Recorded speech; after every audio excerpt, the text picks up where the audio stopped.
저의 역대급 사이다 사연, 여러분들에게 꼭 들려주고 싶어 사연을 보냅니다. 큰 응원 부탁드립니다. 상간녀 주제에 말이 많네. 난 우리 주원 아빠한테 미련 없어. 그러니까 네가 데려가서 잘 살아보던지 알아서 해. 어차피 오래 못 가겠지만 마탱이가 저렇게 간 눈가를 보고도 불륜이 가능한 게 신기하지만 말이야. 너도 팔자 조진 거야, 알아? 어차피 우린 도박장에서 만난 사이예요. 그거 알아요? 정석 씨가 얼마나 이혼하고 싶어 했는지. 아들한테만 온 관심을 쏟으면서 키우고 있으니까 정석 씨가 돌아서죠. 도박도 그래서 시작했다고 했어요. 물론 그래서 우리가 만났지만요. 하지만 이제 나랑 만나면서 도박도 멀어지게 할 거예요. 그러면 정석 씨랑 행복하게 살 수 있다고요. 이건 모두 당신이 자초한 일이야, 알아? 나한텐 아주 고마운 상황이지만. 아, 네. 그러세요? 참, 개소리도 별나게 있어서 하네. 난 주원 아빠한테 아무 관심도 없어. 회사도 그만두고 도박에 본격적으로 빠지기 시작한 놈을 건져다 어디 잘 살아봐. 뭐 잘 살 수 있을진 모르겠지만 도박장에서 만났다면서 그걸 모른다고? 인생 헛살았구나. 넌 앞으로 더 당해봐야 인생을 알겠어. 아, 그렇고 말고. 난 애도 없고 오로지 정석 씨뿐이라고. 그래서 나한텐 대하는 태도 자체가 다르거든. 알아? 도박장에서 정신 못 차리는 놈들 한둘만 내가 봐왔겠어? 빠지는 사람이 있고 멈출 수 있는 사람이 있을 거야. 그게 딱 우리 정석 씨고. 아직 안 늦었어. 난 우리 정석 씨 멈출 수 있다고. 그러니까 얼른 이혼이나 해줘요. 이미 이혼 도장은 찍어서 보냈어. 앞으로 귀찮게나 하지 말라고 전해주고 꼴도 보기 싫으니까. 아, 그리고 우리 주원이 얼굴 다시는 볼 생각하지 말라고 하고. 그렇게 좋다니까 안 말릴게. 네가 데리고 잘 살아. 그래봤자 넌 상간녀에 불과해. 어차피 이혼하면 끝이지. 뭘 상간녀 거려? 그럼 넌 이혼녀겠네. 다신 볼 일이 없길 바랄게. 이혼 도장 찍었으니까 정말 끝이겠네? 다행이야. 미련도 없어 보여서. 그래, 빨리 포기하는 게 낫지. 어차피 정석 씨는 절대 나랑 떨어질 일이 없으니까. 돌아갈 일은 당연히 없을 거거든. 상황 파악 못하고 열심히 떠들어대는 전 남편의 상간녀를 뒤로하고 저는 먼저 자리를 박차고 일어났습니다. 우리 아들 주원이랑 먹고 살 걱정을 해야 했거든요.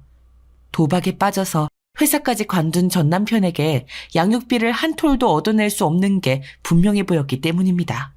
저와 우리 주원이를 위해서라도 이렇게 상간녀 따위와 시간을 낭비하고 있을 수는 없었으니까요. 저는 그렇게 주원이를 아빠 없이도 부족함 없이 키우기 위해서 백방으로 일을 알아보고 다녔습니다. 주원이를 낳기 전에는 평범한 회사에서 기획 마케팅 일을 했었는데 경력이 8년이나 끊긴 저를 받아줄 회사는 없었습니다. 그래서 당연히 예전 경력을 살릴 수가 없었고요. 교육을 받아서 취직을 하기에는 당장의 생활비가 급했습니다. 그래서 유명 프랜차이즈 식당에서 일을 하기 시작했습니다. 최저시급 이상의 주휴수당까지 챙겨주고 식당계의 대기업이다 보니 월급 떼어 먹을 일도 없을 거라는 생각 때문이었습니다. 저는 홀서빙에서 점차 주방까지 자리를 옮겨가며 정말 악착같이 열심히 일했습니다. 마치 제 식당처럼요. 그러자 식당 사장님께서 직원으로 제대로 일해달라고 말씀해 주셨고 저는 정식 직원이 되어 그 식당의 매니저까지 하게 되었습니다. 선예 씨, 참 사정도 사정이지만 내 식당이다 내 가게다 생각하고 일해주는 게 잘 보여서 이렇게 매니저까지 맡기게 되었어요. 그동안 홀서빙부터 차근차근 올라왔는데 이렇게 단기간에 올라온 사람은 아마 선예 씨가 처음일 거예요.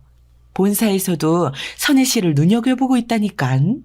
이런 경우에는 아예 본사 쪽에 취직 제의까지 받을 수도 있다던데 난 선예 씨가 열심히 살아서 참 보기 좋고 도와주고 싶더라고. 본사 취직 자리는 대졸공채로만 뽑는데 유일하게 이번에 길이 열렸다고 하더라고요. 우리 한번 잘해봐요. 그게 선예 씨 자리가 될 수도 있잖아요.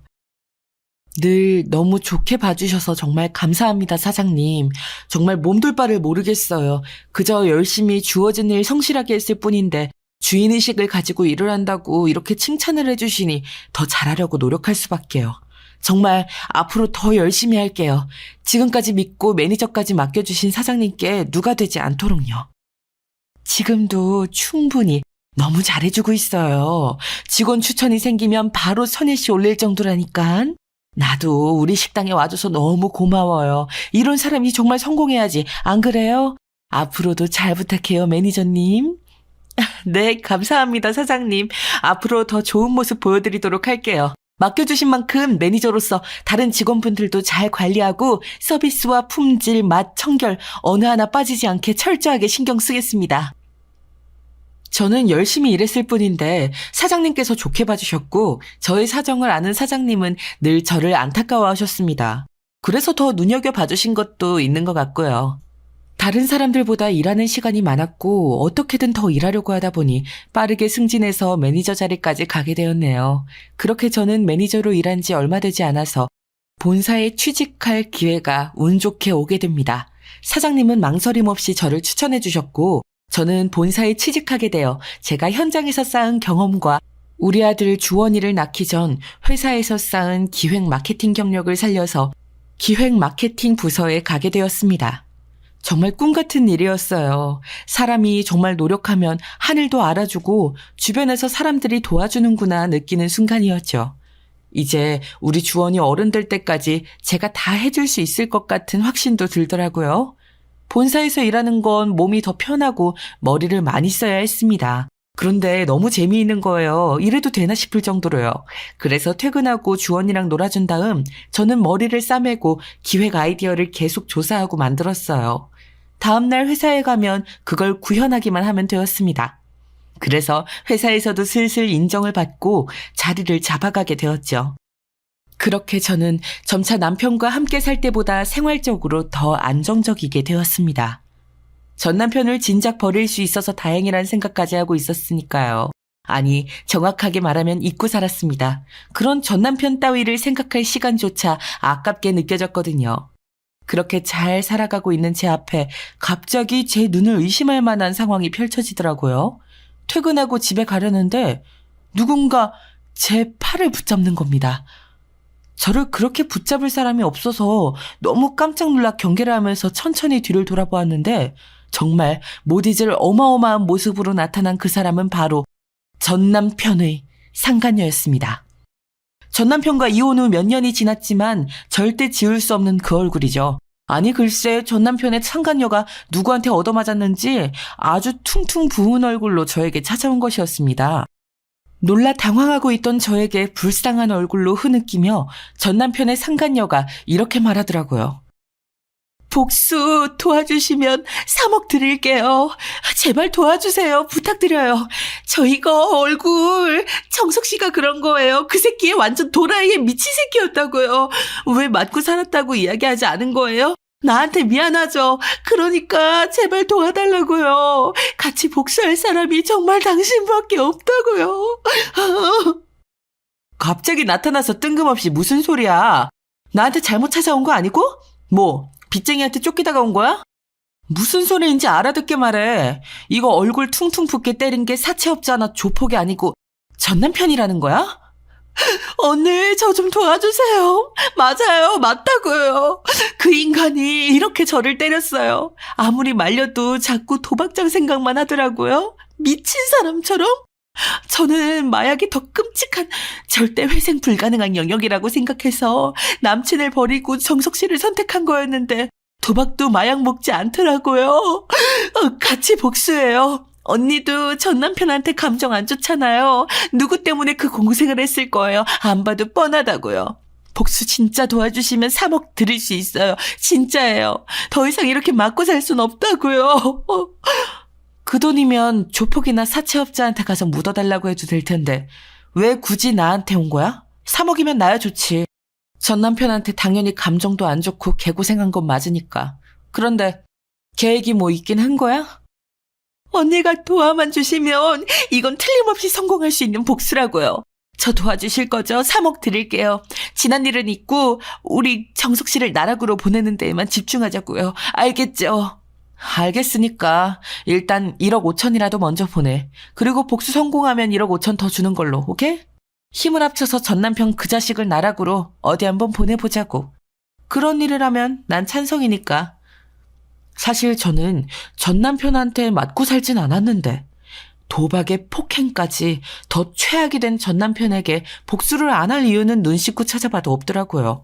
아들 주원이가 전남편 때문에 아빠 없이 자란 것도 서럽고 미안한데 도박꾼의 여자까지 때리는 폭군이라면 세상에서 아예 없어지는 게 나을 테니까요. 정신 차리고 살 거라고는 생각 안 했지만 더 최악으로 달려가는 전남편을 보면서 제대로 된 복수를 하고 싶었습니다. 전남편의 상간녀와 이렇게 같이 손을 잡을 일이 살다 생길 줄은 몰랐지만요. 목표가 같으면 손을 잡는 것쯤이야 거뜬히 해야 했습니다. 그래도 우선은 저한테 전남편의 복수를 도와달라고 한 이유부터 알아야 했습니다. 왜 꼭 제가 도와야 하는 건지 알아야 시작할 수 있다고 생각했거든요. 당연하죠. 지금 바로 1억 5천 보낼게요. 계좌번호 좀 여기 눌러줘요. 저 진짜 독하게 마음먹었어요. 이렇게 계속 맞고만 살 순 없으니까요. 그 인간 도박 못하게 했더니 물건 부시고 던지고 손찌검까지 하더라고요. 그게 끝이 아니에요. 잠깐. 그런데 넌 왜 나랑 굳이 같이 복수를 하려는 건데? 난 그게 정말 이해가 안 되거든. 그 인간을 어디에 묻어버리든 쥐도 새도 모르게 없애버리든 나보다 힘세고 건장한 남자를 포섭하는 게 훨씬 나을 텐데 말이야. 언니, 저도 똑같이 당했다고요. 유정석 그 인간 절 두고 바람을 폈어요. 이렇게 더러운 기분이라니 전 정말 상상도 못했다고요. 그러면서 의심한다고 또 두들겨 패더라고요. 그 인간 같지도 않은 놈한텐 같은 아픔을 가지고 있는 언니랑 함께 복수해야겠다고 생각했고요. 제가 모은 전 재산이에요. 이제 언니랑 같이 복수만 하면 돼요. 나락으로 보내버리자고요. 상간녀를 두고 또 바람을. 최악의 최악을 계속 달리는구나. 내가 이 복수를 돕는 건 순전히 돈 때문이야. 3억이 적은 돈도 아니고 물론 전남편 그 인간을 복수로 끝내버리고 싶은 마음도 있지만 그러니까 우리 꼭 성공하자고. 그래서 계획이 뭔데? 계획은 지금부터 세워야죠. 저는 언니하고 복수를 하는 것만으로도 반은 성공이라고 생각하니까요. 자, 어떻게 복수하는 게 좋을까요? 제가 그동안 생각해온 건 이런 방향인데 한번 들어보실래요? 정말 대책 없이 사는구나. 그렇게 널널해서 복수가 되겠어? 계획도 없이 날 일단 끌어들인 거라고? 아, 그래. 생각해왔던 게 뭔데 어디 이야기나 해봐. 들어보고 판단해 볼 테니까. 터무니없으면 난 손 뗄 거니까 그렇게 알고. 아니 이미 입금했잖아요. 1억 5천. 우리는 한 배를 탄 거라고요. 이 복수는 반드시 언니랑 함께 해야 돼요. 우린 같은 방식으로 당했잖아요. 그냥 죽여버리는 걸로는 성이 안 찰 것 같아요. 그래서 제가 생각한 건 없는 죄까지 다 씌워가지고 감방에서 평생 썩게 만드는 거예요. 죄목은 아직 생각을 못 해봤지만요. 그래. 그 인간이 우리 가족을 파탄내고 바람을 피고도 아무런 죄값을 치르지 않는 게 정말 괘씸했는데 아주 좋은데? 죄목은 있는 거 없는 거 다 가져다 붙여보자고. 자, 가만 보자. 뭐가 좋을까? 일단 너 유정석 그 인간 만나기 전에 만나던 남친이 마약쟁이라고 했지? 그러면 마약 구할 수도 있지 않나? 마약 혐의까지 씌워버리자고. 우와, 언니 정말 천재예요? 무슨 아이디어가 이렇게나 좋아요. 세상에. 그건 어렵지 않게 구할 수 있어요. 구해서 경찰한테 잡혀가기 전에 마약에 쩔게 해서 보내버리자고요. 그것만 하면 오래 안 살고 나올 텐데. 아, 저 폭행한 건 다 병원 가서 진단서 떼어놓을게요. 또 없을까요? 마약만으론 부족하지. 도박판에서 유정석 그 인간을 만났다고 했었지. 그러면 도박판 뒤를 봐주는 조폭도 있지 않나? 걔네들 털어버려야 하는 범죄들이 많을 거 아니야. 예를 들면 사기나 도박, 불법 그런 것들. 아주 넘쳐나죠. 그런데 그건 왜요? 설마 그런 것들까지 다 엮어서 보내버리자는 거예요? 와, 그러게요. 그쪽은 누명 씌워서 버릴 놈 없나 혈안이 되어 있는데 도박장에 밥 먹듯이 갖는 유정석 그 인간을 넘겨버리면 딱이겠네요. 이제야 너 좀 머리가 돌아가는구나. 바로 그거야. 그렇게 우리 손 최대한 덜 더럽히고 무서운 놈들한테 무섭게 당하게 만들어버리자고. 빠져나올 수도 없게 말이야. 마약까지 엮을 수 있는 건 다 엮어서. 어차피 약에 취했으면 지가 뭔 짓을 했을지도 모를 테니까 그렇게 몽롱한 상태로 지옥 같은 감옥의 나락으로 보내버리자고. 진짜 언니를 복수에 끌어들인 건 제가 머리털 나고 제일 잘한 일이에요. 언니 최고예요 정말. 괜히 이런 유명 프랜차이즈 본사까지 들어간 게 아니구나. 경력 단절도 해서 정말 힘들었을 텐데. 오히려 유정석 그 개새끼랑 끝판내고 나서 내 인생이 피기 시작한 거야. 아들 주원이랑 둘이서 먹고 살아야 되니까 밑바닥부터 다시 시작했지. 그런데 열심히 포기하지 않고 사니까 알아봐주는 사람들이 있더라. 그래서 내가 잘하던 일도 다시 시작할 기회가 온 거고, 그 인간 복수한다고 하니까 정말 머리가 핑핑 잘 돌아가잖아. 봐, 넌 정말 날 잘 찾아온 거 맞아. 그러니까요. 진짜 대단해요. 그동안 언니한테 무리하게 군 거 이제 와서 늦었지만 그래도 사과드릴게요. 제가 정말 전 재산 모은 거 다 드려도 안 아까운 복수 계획인 것 같아요. 이제 실행하는 것만 남았네요. 알면 됐어. 너도 어차피 똑같이 불륜으로 유정석한테 배신당했잖아. 배신을 밥 먹듯이 하면 어떻게 되는지, 어떤 나락으로 빠지게 되는지 아주 톡톡히 보여주자고. 네가 말한 그 도박판에 무서운 사람들한테 벗어던질 혐의 같은 거 싹 다 알아봐. 그럴게요. 이 정도면 정말 완벽해요. 누명 씌우는 거 우리보다 그쪽이 더 전문일 테니까요. 그 인간 날아가는 건 일주일 안에도 가능하겠어요. 제가 또 연락드릴게요. 마약도 그쪽 통해서 구해볼게요. 고마워요, 언니. 일주일 뒤에 그 새끼 감옥 가는 거 보고 1억 5천 마저 입금할게요. 정말 감사해요. 그래, 일주일이면 정말 충분하겠다. 누명 씌울 게 한두 개겠어? 사람 담궈버린 거, 장기매매 같은 거, 마약, 도박, 뭐든 다 좋으니까 싹 다. 다 모아가지고 업계에 유명한 사람으로 포장시켜서 평생 썩게 만들어주자고. 그러자고요? 그리고 감옥에서는 그런 큰 손으로 비춰지면 안 되니까 누명 써서 간 찌질이 새끼로 제대로 퍼뜨리고요. 감옥에서 나락으로 보내버리려면 그 작업까지 해야 될 것 같아요. 정말 완벽하지 않아요? 이럴 땐 머리가 잘 돌아가는구나. 아주 좋아. 그대로만 진행하자고. 벌써부터 속이 다 시원하다. 그 새끼가 억울하다고 해도 어차피 들어주는 사람 아무도 없을 거고, 그렇게 조용히, 아니지, 그렇게 억울하게 영원히 감옥에서 날아가겠네. 딱이다, 딱이야. 아무래도 우린 정말 최고의 콤비인 것 같아요. 복수 대신해주는 회사라도 차릴까요? 정말 언니도 그렇고 저도 그렇고 소질이 있는 것 같은데 어때요? 진짜 좋은 아이디어 아닌가요? 됐거든. 난 딱 여기까지야. 좋은 회사에 어떻게 들어갔는데 유정석 그 인간이랑 상관없이 정말 잘 살아보려고, 우리 주원이 부족함 없이 키우려고 여기까지 올라왔는데 그런 일을 하며 살고 싶진 않아. 난 꼭 우리 주원이한테 짐이 되지 않을 거야. 지금 하는 일 내가 정말 좋아하는 일이야. 그런 좋은 회사는 계속 다녀야 말이 되지 않겠니? 하긴 언니는 지금 유정석 그 인간이랑 이혼하고 승승장구하고 있으니까요. 알겠어요. 가끔 아이디어 필요할 땐 살해할 테니까 아이디어만 좀 줘요. 그건 어때요? 언니가 범죄에 가담하는 건 아니니까요. 그냥 지금처럼. 일단 이번 복수부터 성공시키고 말해. 너 엄청 들떠있다. 이럴 때일수록 조심 또 조심해야지. 일 잘 처리하고 일주일 뒤에 연락해. 그 전에 유정석 그 인간이 깜빵에 가면 더 빨리 연락 주고. 나도 기대가 되네. 그러게요, 언니. 고마워요, 정말. 이렇게 복수 도와줘서. 언니가 아니었으면 이렇게까지 힘 안 들이고 복수할 수 없었을 거예요. 꼭 복수 성공시킬게요. 도박장 오빠들한테 연락해야겠다. 의외로 이런 이야기를 하니까 전 남편의 상간녀가 머리가 꽤 돌아가더라고요. 유정석 그 인간이 감옥에 가서 편하게 살지 못하게 해야 된다는 생각까지 하다니 저는 사실 거기까지는 생각 못했거든요. 역시 이런 건 그쪽에 몸담았던 사람이 제대로 아나 봅니다. 생각지도 못했던 복수에 가담하게 된 저는 걱정이 안 되었다면 거짓말이고요. 정말 제 전남편한테 전남편이 하지도 않은 절도, 마약, 폭행, 살인, 도박장 운영 등등 수많은 죄들의 누명이 제대로 씌워질지 걱정이 되더라고요. 그런데 저의 그런 걱정은 정말 기우였더라고요.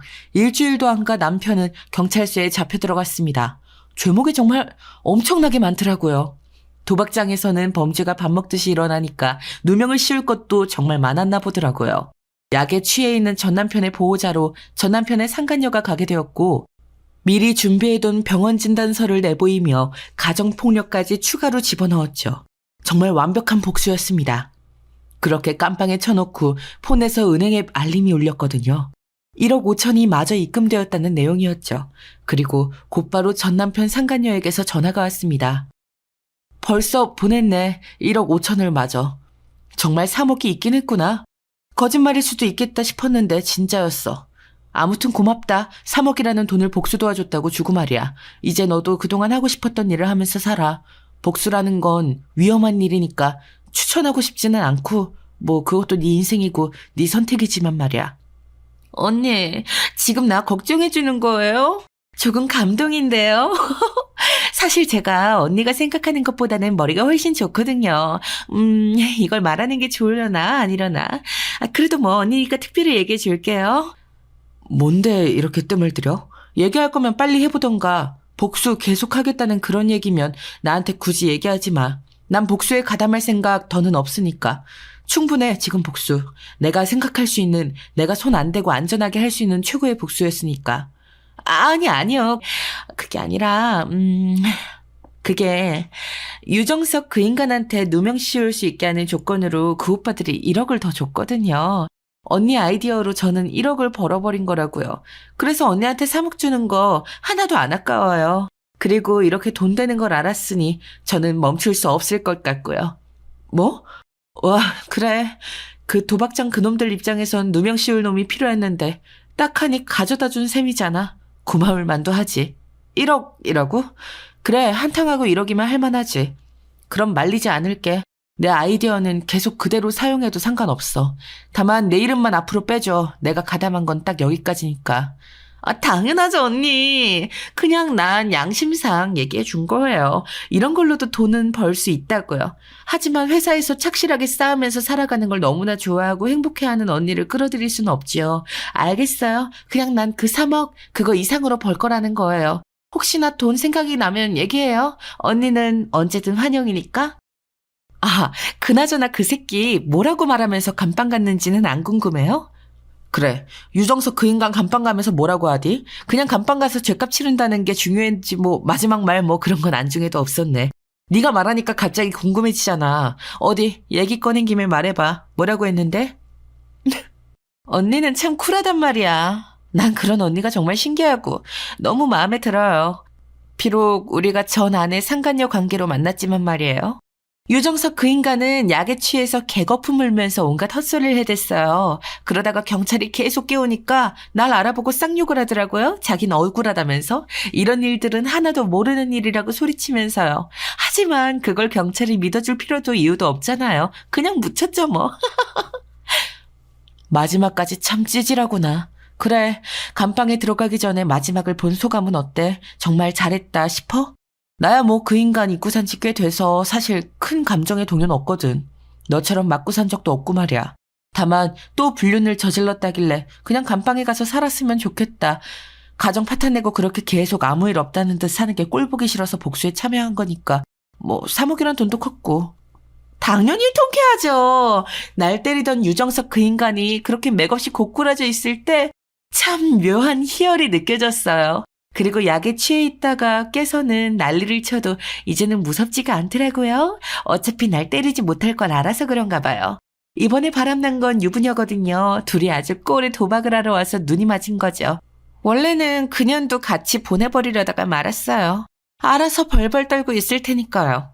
유정석 그 인간이 이렇게 깜빵에 가버렸으니 언젠간 자기도 당하지 않을까? 그런 공포감에 떨면서 살게 만들 거예요. 참 가지가지 했구나. 그래, 그렇게 될 거야. 어차피 넌 계속 이 바닥에 있을 거라며. 유정석 그 인간이랑 바람난 유부녀 얘기까지는 내가 궁금하진 않아서 말이야. 어쨌든 고생했고 앞으로 너의 사업이라고 해야 하나? 그게 잘 되길 바랄게. 난 우리 아들 주원이한테 떳떳하게 사는 거에만 집중할 거니까 연락하지 말고. 알겠어요. 그거 되게 빼네. 언니의 천재적인 아이디어들이 그리울 거예요. 고마웠어요. 다음에 돈 필요하면 언제든 얘기해요. 내가 언니는 특별히 빌려줄게요. 이자 적게 받고요. 어깨 최하로다가. 그럴 일 없네요. 그럼 이만. 난 우리 주원이 챙겨야 돼서. 같이 복수하자고 해준 건 고마워. 나야 마다할 이유가 전혀 없었으니까. 덕분에 두 다리 뻗고 앞으로 더 시원한 마음으로 살 수 있겠거든. 잘 살아라. 그 통화를 마지막으로 전남편의 상간녀와는 연락을 하지 않았습니다. 갑자기 전남편의 상간녀와 복수를 계획하고 복수에 성공하기까지 그렇게 오래 걸리지 않아서 아직도 어안이 벙벙하긴 하거든요. 그래서 더 잊고 살려고 하고 있고요. 사실 이렇게 복수할 적절한 아이디어만 주면 돈을 줄 것 같아서 구미가 안 당긴다면 거짓말이지만 이제는 정말 아들 주원이만 생각하고 떳떳한 일만 하려고 합니다. 아들 주원이는 유정석 그 인간을 하나도 안 닮은 정말 착한 아들이거든요. 엄마, 나도 이제 알 거 다 아는데 바람핀 아빠는 있고 이제 남자친구도 사귀고 해. 난 엄마의 새로운 연애를 응원한다고. 내가 여자친구를 사귀어 보니까 연애를 안 하고 살 이유가 없더라고. 알겠죠? 아니 우리 주원이가 언제 이렇게 다 컸대? 초등학교 졸업하고 중학생 된 지 얼마나 되었다고. 여자친구랑 데이트하는 게 참 즐거운가 보네. 고마워. 엄마도 이렇게 세심하게 먼저 챙겨주고. 나 우리 주원이가 행복하면 그걸로 됐어. 다른 사람 만날 생각 한 번도 안 해봤고 엄마는 일이랑 연애 중이거든. 엄마, 일이 평생 엄마랑 연애해주지 않잖아. 엄마는 지금도 충분히 일 중독이야. 내가 자면 엄마 회사 일하는 거 내가 모를 줄 알았지. 나 사실 다 알아요. 엄마, 충분히 회사에 능력 보여줬고 잘 나가잖아. 이제 좋은 사람 만났으면 좋겠어. 내 걱정하지 말고, 알겠지? 난 그러면 좋겠어요. 우리 아들 주원이는 누굴 닮아서 이렇게 배려심이 깊을까? 엄마는 정말 주원이만 있으면 된다니까. 이미 충분히 행복해. 정말이야. 물론 그렇다고 우리 주원이한테 집착하겠다는 건 아니야. 그냥 주원이가 잘 크고 잘 지내면 그걸로 된 거라는, 어, 엄마 마음 알지? 무슨 말 하는지도 알고? 알아도 안 돼. 이제 정말 우리 엄마가 난 남자친구 만났으면 좋겠어. 요즘 돌싱글즈랑 나는 솔로 돌싱편 보면 정말 이혼은 흠이 아니던데. 엄마, 너무 움츠러들지 말고 지금이 제일 젊은 나이잖아. 나 결혼해서 떠나면 엄마 혼잔데? 난 그때 엄마 옆에 남자친구가 있었으면 좋겠어. 이렇게까지 깊게 생각한 거야? 내가 우리 아들 주원이를 너무나 얕게 봤네. 정말 고마워. 그렇지만 지금은 정말 일하는 게 재밌고 주원이 커가는 거 보는 게 재밌어. 그게 엄마 삶의 유일한 낙이니까 너무 재촉하진 말아줘. 대신 이건 약속할게. 좋은 사람이 나타나면 막지 않겠다고. 요즘엔 적극적으로 서로 대시하는 게 기본이야, 엄마. 엄마도 일 그만 좀 하고 돌싱글즈랑 나는 솔로 좀 봐봐. 사실 내 여친 부모님도 이혼하셨는데 아버지가 재혼하셔서 같이 살거든. 새엄마랑 굉장히 잘 지내더라고. 여친이 나한테 말해줬어. 엄마 연애하는 거 응원해주라고. 아주 진국인 여친을 만났구나, 우리 주원이가. 기특한데? 정말 엄마 감동받았어. 그래서 나는 솔로랑 돌싱글즈 그런 것들도 알고 얘기한 거구나. 보통 중학생들이 보는 프로그램은 아닌데 그렇게까지 생각해줘서 정말 고마워 우리 아들. 엄마도 노력해볼게. 내가 배워야 할 게 참 많네. 그래 엄마, 지금이 제일 젊은 날이잖아. 이혼한 지도 몇 년이 넘었는데 나도 이제 거의 다 컸고 내 걱정은 하지 말고 엄마도 행복해졌으면 좋겠어. 내 마음 알지? 우리 아들 주원이 때문에라도 엄마가 열심히 분발해야겠네. 알겠어. 마음 활짝 열고 마음에 드는 사람이 나타나면 대시? 대시라도 해볼게. 우리 아들이 이렇게 커서 엄마 연애 상담도 해주고 엄만 너무 행복하다. 저는 앞만 보고 달리는 경주마처럼 살았는데 그 사이 우리 아들 주원이가 정말 바르게 잘 커주었더라고요. 제가 일만 하면서 외롭게 지낼까봐 걱정해주는 그 마음이 너무 예뻐서 울컥했습니다. 눈물이 핑 돌더라고요. 꾹 참았지만요. 언제 이렇게 다 큰 걸까요? 게다가 좋은 여자친구를 사귀는 것 같아서 더 다행이더라고요.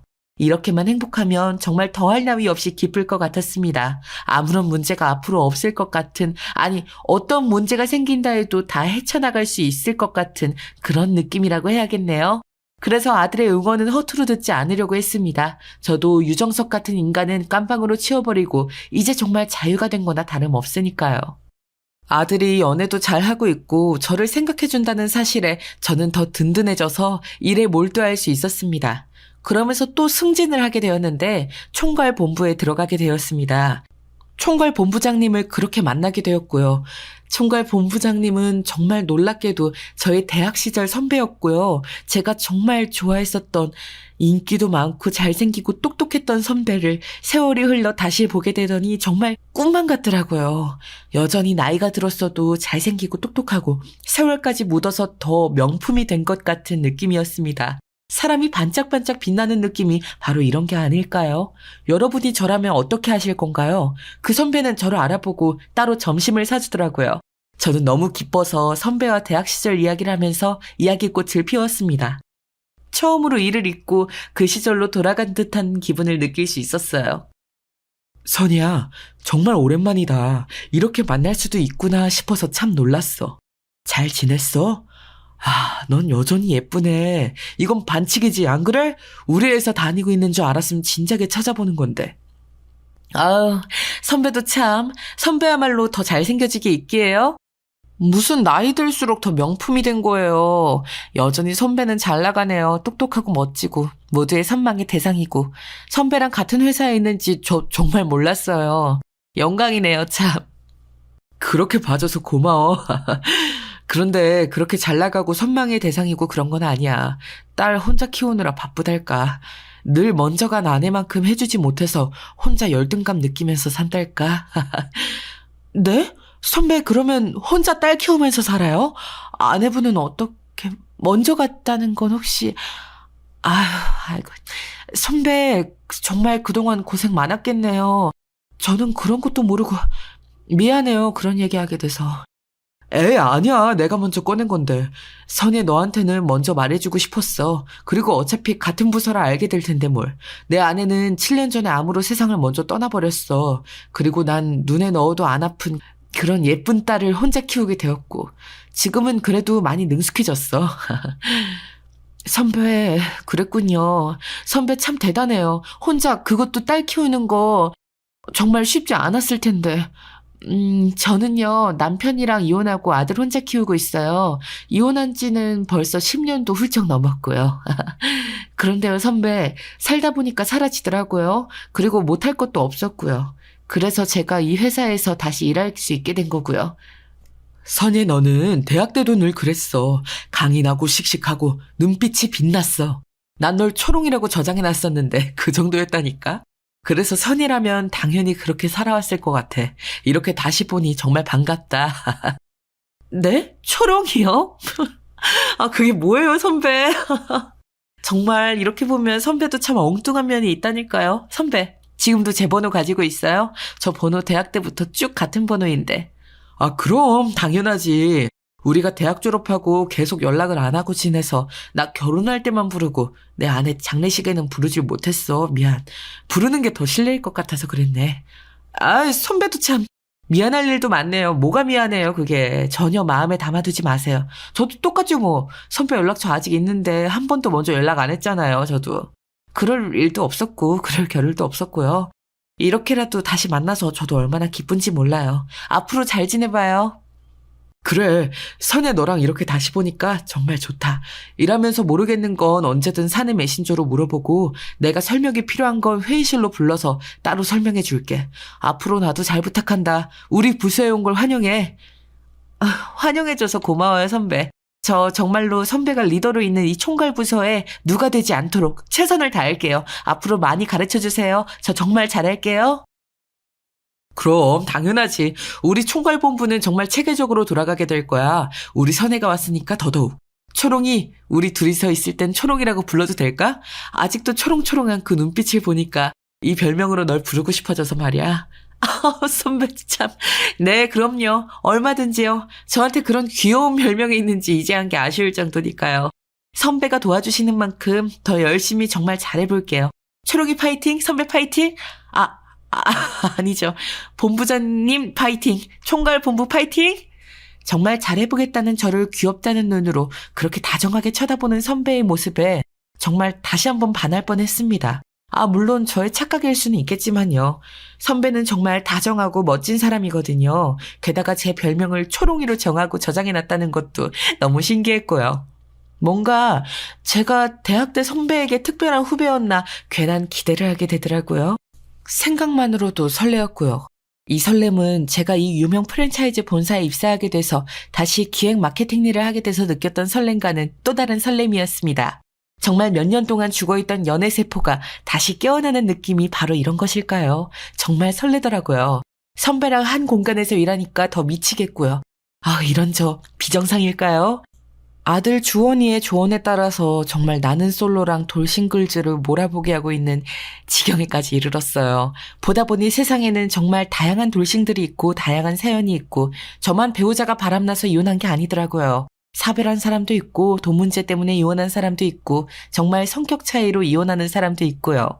좋게 이별한 사람, 나쁘게 이별한 사람 참 다양하더라고요. 그동안 제가 가지고 있었던 편협한 시각에 크게 반성하게 되었달까요? 그런데 이렇게 제가 갑자기 변한 건 바로 그 대학 선배를 저희 총괄부서 본부장으로 만나게 되면서부터입니다. 아들 주원이가 응원해준 것처럼 먼저 대시를 해야 될까요? 그러다가 회사에서 너무 어색해지고 껄끄러워지는 건 아닐까요? 거절당하면 어떻게 해야 할까요? 그런 생각들에 잠도 못 자는 일이 늘어났습니다. 여러분들이 저라면 어떻게 하시겠어요? 이런 감정이 처음이라 너무 걱정부터 앞서고 있습니다. 요즘은 돌싱이고 그런 게 절대 흠이 아니라지만 걱정이 안 된다면 거짓말이죠. 저는 남편이 바람을 펴서 이혼한 거고 선배는 사별을 한 거니까요. 이혼을 하게 된 이유가 너무나도 다르니까요. 또 제가 살아오면서 겪은 상처들이 선배의 인생에 방해가 될까 그런 생각까지 하고 있거든요. 여러분들께서 새로운 사랑을 다시 시작할지에 대해 고민이 되는 저에게 현명한 조언을 해주실 수 있으실까요? 요즘 이렇게 사랑 이야기가 나오는 드라마들을 다시 보기 시작했습니다. 사연도 사랑 사연 위주로 듣고 있고요. 사랑은 우리 인생에서 가장 아름다운 경험 중 하나잖아요. 그렇지만 새로운 사랑을 시작하는 결정은 매우 중요하고 신중해야 하는 것을 압니다. 아들은 아무 걱정 말고 자기는 신경 쓰지 말고 연애를 하라고 하는데 사실 막상 선배와 만나게 되면 걱정이 안 되지 않으니까요. 선배한테 이런 제 마음을 고백할 생각에 계속 아른아른합니다. 결정을 내리기 위해 고민하고 있는 저에게 조언 좀 댓글로 부탁드릴게요. 우선 저는 최대한 저의 과거를 지금보다 더 떠나보내는 연습을 하고 있어요. 새로운 사랑을 시작하기 전에는 과거의 상처와 배울 점들로부터 떨어져야 하니까요. 이전의 관계에서 얻은 교훈은 바람피는 놈은, 도박에 손대는 놈은, 책임감 없이 회사부터 때려치는 놈은 피해야 한다는 것이지만 그런 기억들을 통해 다시는 바보 같은 선택을 하지 않게 되었지만 미련이나 원한은 뒤로 던져야 하니까요.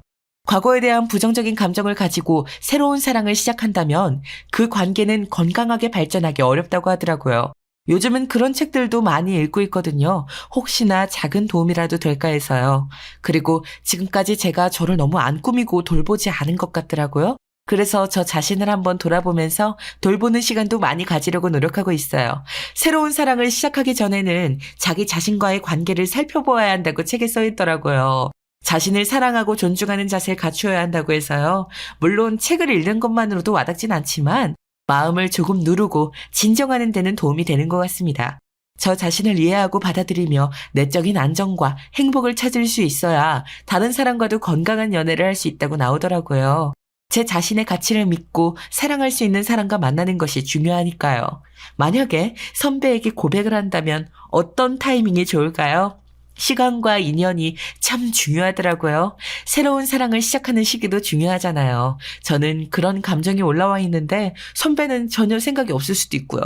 막상 적다 보니 또 두려움만 점점 커져가네요. 여러분, 저 어떡하죠? 현명한 여러분들의 조언이 강하게 필요합니다. 좀 도와주세요. 감정이 아직 회복되지 않은 상태에서 새로운 사랑을 시작한다면 이전의 상처를 그 관계에 가져갈 수 있잖아요.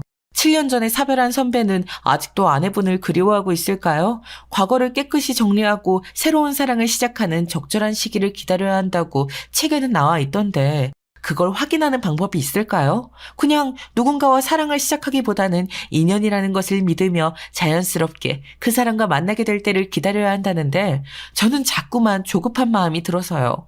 선배랑 솔직하게 대화해볼까? 그런 생각도 앞서는데요. 새로운 사랑을 시작할 때는 솔직한 대화가 매우 중요한 것 같더라고요. 최근 돌싱글즈랑 나는 솔로 돌싱편을 보면 자신의 감정과 욕구를 솔직하게 표현하고 상대방도 마찬가지로 솔직하게 이야기할 수 있는 관계를 만드는 게 참 중요해 보여서요. 솔직한 대화를 통해 서로의 기대와 가치를 이해하고 서로를 위한 시간을 가지는 것이 중요하니까요. 그리고 신뢰와 이해가 중요한 것 같았어요. 돌싱들끼리는 모두 이전에 상처가 있어서 이로부터 벗어나고 새로운 사랑을 시작하려면 신뢰와 이해가 중요하더라고요. 똑같은 이혼 사유, 똑같은 경험은 없으니까요. 나와 다른 상대방을 신뢰하고 그들을 위한 이해를 보여줄 준비가 되어 있어야 하던데 저는 그 준비가 되었는지 스스로에게 되묻고는 합니다. 물론 모든 관계에는 어려움과 실수가 있을 수 있지만 이를 넘어서고 선배와 함께하고 싶은 마음이 더 큰 건 사실인 것 같아요. 게다가 저희 아들 주원이도 먼저 응원해줬고요. TV 프로그램을 봐도 요새 돌싱이 대세인 것도 맞는 것 같고요. 더 이상 숨지 말고 정말 용기 내봐도 괜찮겠다는 생각이긴 합니다. 새로운 사랑을 시작하는 결정은 결국 개인의 선택이니까요. 선배도 저처럼 이런 돌싱들의 연애에 열려 있을까요? 여러분들께서 조언들을 남겨주시면 충분히 고려해보고 저 자신의 마음과 상황에 맞게 실행에 옮겨보려고 합니다. 진정으로 행복하고 건강한 사랑을 찾기 위해 노력하는 저를 응원해주시면 정말 큰 힘이 될 것 같아요. 저 자신의 결정에 자신감을 가지는 데에도 큰 도움이 될 것 같고요. 여러분들의 현명한 조언 그리고 응원 기다리고 있겠습니다. 사연 들어주셔서 너무 감사드려요. 댓글 남겨주시면 하나하나 꼭 들여다보고 행동에 옮겨보겠습니다. 안녕하세요. 저는 서울에 살고 있는 40대 남자입니다. 저와 제 아내는 7살 차이로 제가 첫눈에 반해서 대쉬했고 연애에 이르렀다가 결혼까지 무던히 이어졌어요. 아내는 엄마 없이 홀로 자랐던지라 상처도 무척 많고 20살쯤 혼자 사회에 나와서 힘들게 살았죠. 그런 사람을 제가 잘 보살피겠다며 큰 꿈을 갖고 프로포즈했어요. 아내 역시 결혼하고 예쁜 가정을 꾸리겠다며 꿈이 가득했었죠. 하지만 이상하게 결혼 후에 아내의 모습은 크게 차이를 보이는 거예요. 뭐가 그렇게 맨날 피곤한지 집에서 자고 있고 제가 점심을 먹을 때쯤 일어나는 건지 그제서 전화를 받더라고요. 오빠 일어났지 지금. 나 어제 새벽에 잤잖아. 늦게까지 영화 보다가 피곤해서 잤어. 아침? 오빠 알아서 먹고 나간 거 아니야? 아, 이제 점심으로 먹는다고? 그래 맛있는 거 먹어. 나 지금 순대곱창 시켜 먹으려고. 이러면서 아무렇지 않게 점심 메뉴를 카드로 결제하더라고요. 제 핸드폰으로 전송되어 온 금액은 22,000원이었고 몸집도 작은 여자 혼자서 뭘 그렇게 많이 먹는가 싶었어요. 그래도 신혼이라 콩깍지가 씌어 있었고 아침 출근할 때 늘 안방에서 자고 있는 아내를 보는 게 큰 불만은 아니었는데요. 문제는 이런 시간이 점점 길어졌다는 거예요. 아내는 6개월이 지나고 9개월이 지나도 달라지는 부분이 없었어요. 월 400이 되는 제 월급에서 제 용돈 50만 원을 제외하고 나머지는 다 아내가 관리하기로 했거든요. 그런데 맨날 말일 때쯤 되면 돈이 없다고 하고 매번 외식만 하려고 하더군요. 아, 오빠, 이렇게 더운데 무슨 밥을 해. 나 귀찮아. 그러지 말고 나가서 먹자. 어제 TV 보니까 부대찌개 엄청 끓이는 거 있지. 거기에 사리 추가해서 먹고 밥까지 비벼 먹으면 최고야. 얼른 모자라도 쓰고 나가서 먹자.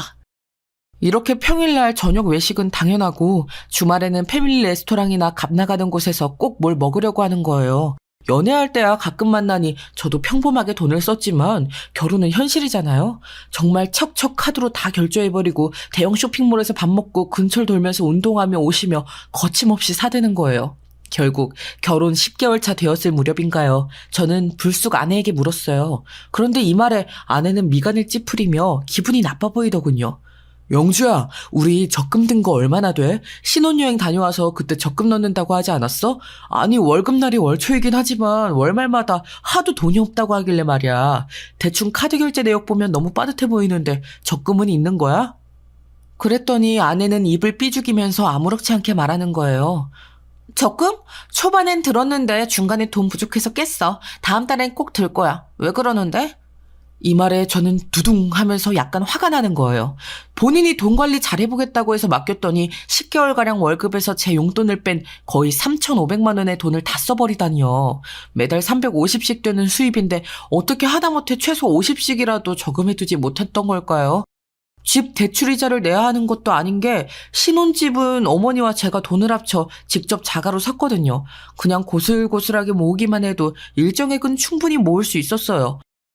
남녀 둘이 사는데 아기도 없고 평일엔 집에서 한 끼 정도 먹을까 말까 해요. 자동차도 제 돈으로 이미 다 구입해서 할부도 끝낸 거라 크게 돈 들어갈 곳이 없어요. 그런데 어떻게 그걸 매달 깔끔하게 350씩 다 써버린 거냐고요. 저는 돈 50만 원 갖고 한 달을 나면서 그걸로 기름값이랑 매일 점심 식사값, 커피값, 지인들 만나서 밥 먹는 용도로 쓰고도 몇만 원씩 남겼었거든요. 너무 실망스러워 아내에게 이 부분을 갖고 돌아오는 차 안에서 한참 얘기를 했는데 아내는 이상한 반응을 하는 거예요. 오빠, 내가 뭐 나쁜 데에 돈 쓴 것도 아니고 도박을 한 것도 아니고 뭘 한 것도 아니잖아. 쓸 데가 있으니까 썼어. 밥 먹는 데에 쓰고 오빠랑 신혼기분 내면서 주말마다 나가면서 쓰고 그랬던 거라고. 왜 그렇게 화내면서 무섭게 말을 해? 그러면서 마냥 자기 속상하다고 돈 때문에 자기한테 화를 내냐면서 자기가 더 삐지는 거 있죠. 아무래도 안 되겠어서 저는 가계부를 써서 매달 말일마다 보여달라는 요구를 했어요. 다른 거 특별하게 쓰지 않아도 돼. 노트 하나 사서 거기에 매일 얼마씩 썼는지 그런 걸 적으란 말이야. 금액도 금액이지만 용도도 어디에 나갔는지가 중요해. 영주 너도 살림을 처음 해보는 거니까 아직 습관이 안 될 수도 있어. 그런데 우리 애기도 곧 가져야 하고 집도 차도 다 우리 건데 돈 최대한 아껴야지. 지금까지는 어쩔 수 없고 앞으로는 가계부 쓰자. 그런데 이 말에 아내는 벌컥 화를 내면서 짜증을 내는 거예요. 뭐? 가계부? 오빠, 나한테 왜 돈 맡겨놓고 하나하나 다 검열하라고 난리야. 그럼 오빠가 해. 오빠 말 맞다나 나도 첫살림이고 해서 뭘 모른다고. 그런데 뭘 그렇게 가르치려고 하고 막 화를 내. 제가 그렇게 화를 낸 게 아닌데도 아내는 마구 불편해했고 결국 이 이야기는 흐지부지해졌어요. 그런데 그날 밤에 암만 생각해도 이건 아닌 것 같아서 다음날 아침 이렇게 말했답니다. 제 딴엔 매우 합리적인 이야기였는데 아내는 여기서부터 저에게 선을 긋기 시작한 것 같아요. 영주야, 다음 달부터는 내가 생활비를 줄게. 너도 혼자 관리하기 벅차다고 하니까 그게 낫겠어. 대충 세금이랑 식비, 외식비랑 보험료 같은 거 내가 계산해서 그만큼 줄 테니까 그거 쓰고 그리고 또 필요하면 말을 해. 나 월급 400이면 절대 적은 금액이 아니야. 암만 못해도 한 달 100은 저금해야 돼.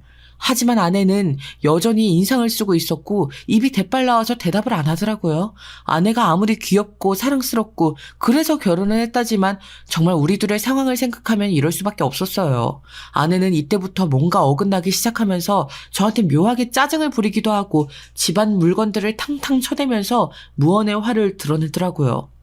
와중에 더 불이 붙게 되었던 건 우리 어머니의 방문이었어요. 제 생각에 어머니도 그러시면 안 되셨을 것 같긴 하지만 어머니 딴에는 비싼 신혼집을 거의 다 사주신 셈이기도 했고 아들 어찌 사는지 들여다보고 싶으셨나 봐요. 게다가 저희 1년차가 되었을 즈음 근처로 이사 오시기도 했으니 운동 가시거나 마트 가시면서 종종 집배를 누르셨나 봅니다. 그때 갑자기 들이닥치신 어머니가 아내에게 이런저런 잔소리를 해대셨나 봐요. 제가 들어도 좀 예민한 내용 같긴 해요. 아이고, 냉장고가 이게 다 뭐냐? 저 오이는 뭐야? 다 썩어서 물이 줄줄 나오네. 세상에 이게 사람 먹고 사는 거 담아둔 거 맞아? 야채들은 다 썩어서 죽으래 먹으려고 이렇게 놔둔 거야? 새끼, 너는 살림을 하기는 하는 거냐? 뭐냐 이게? 그리고 그 옷차림은 뭐야? 곧 애기 가져야 될 사람이 배는 허옇게 다 해놓고 다니고 정말 너는 하나부터 열까지 왜 이렇게 가르칠 게 많냐? 결국 이 트러블이 엄청 커지면서 아내와 어머니는 한바탕 싸우게 되었던 것 같아요. 70세를 넘기신 우리 어머니와 30대인 아내 사이에는 엄청난 세대 차이가 있었겠죠. 두 사람 다 저한테 서로 편들어달라고 화를 내는데 가운데서 미치겠더라고요. 그런데 이럴 때 중재를 잘 해야 한다지만 저도 마땅히 답이 없었어요. 제 잘못도 있긴 한데 일단 아내에게 어머니 편을 들면서 좀 양보하란 식으로 말을 했거든요. 결국 여기에 더 폭발해버린 아내는 이렇게 마구 따지는 거예요. 급기야는 우울증이 왔다면서 말이죠. 오빠는 나랑 결혼하고 나서 왜 이렇게 사사건건 요구하는 게 많아?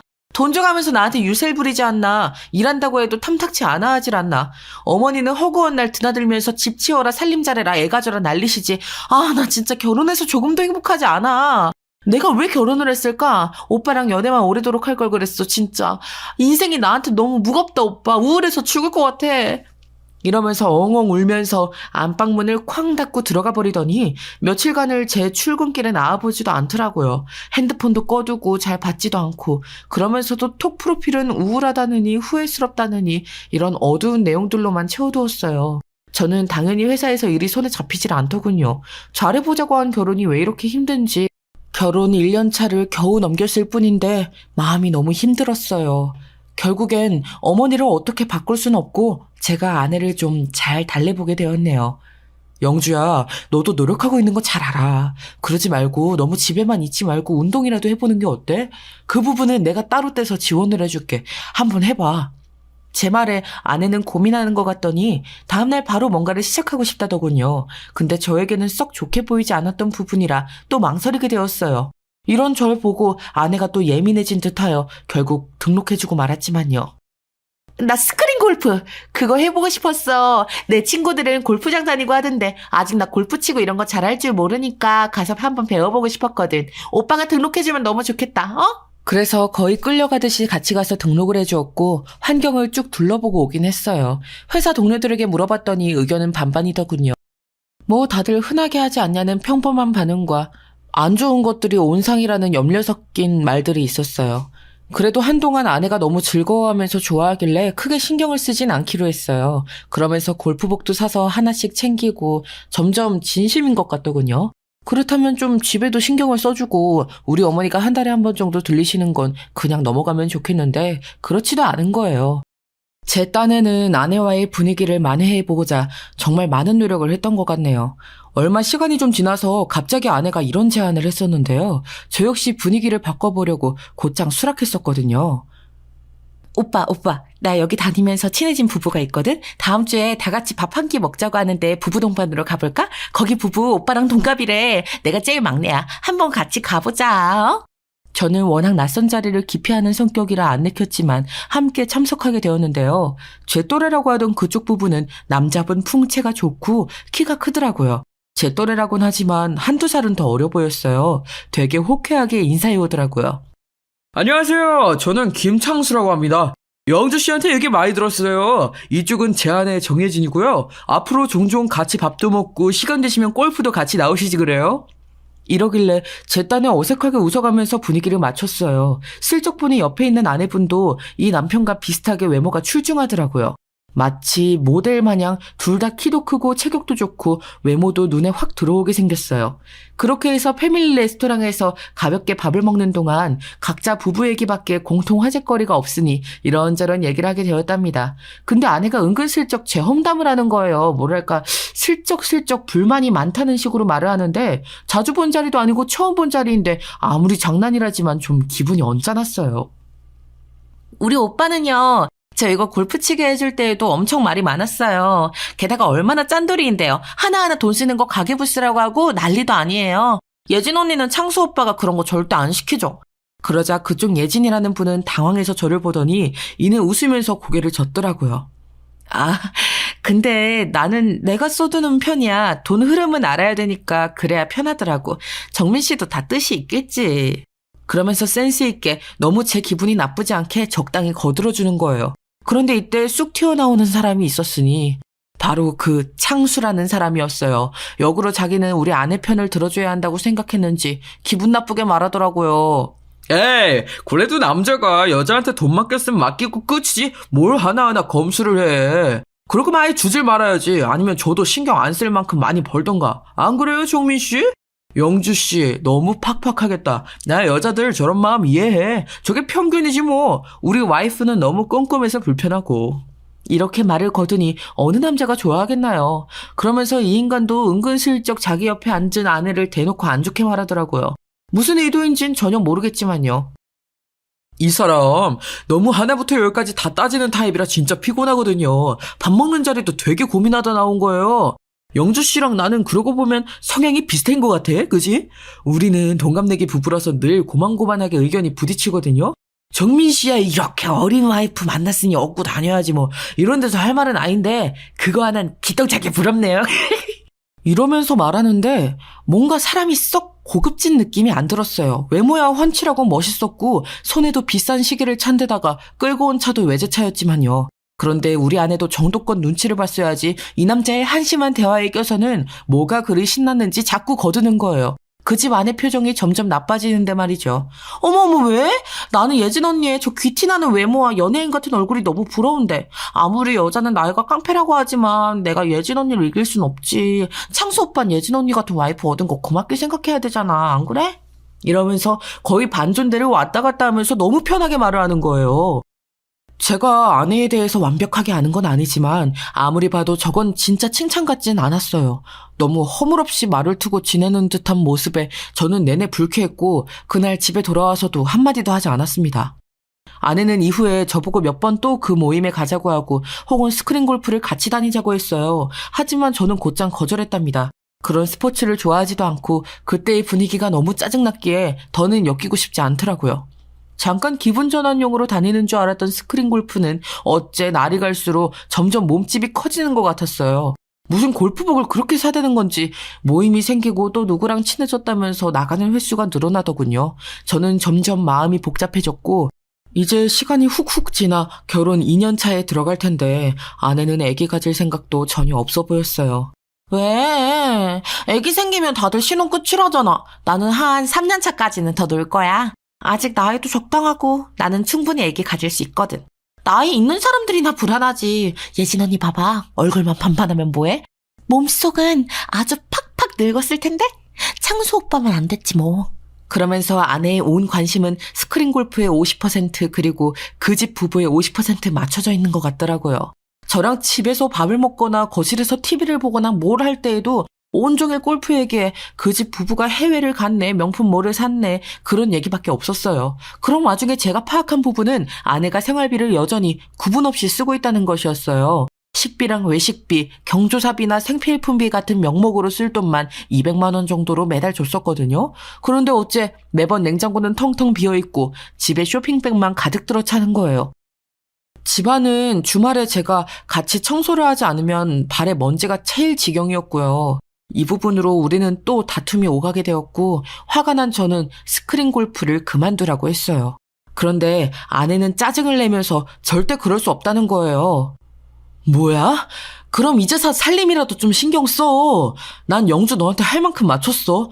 대체 이게 뭐야? 돈을 월 200씩 주고 있는데도 집은 돼지우리에 냉장고에 먹을 게 하나도 없어. 우리 얼마 안 있으면 결혼 2년 차라고 이게 말이 돼?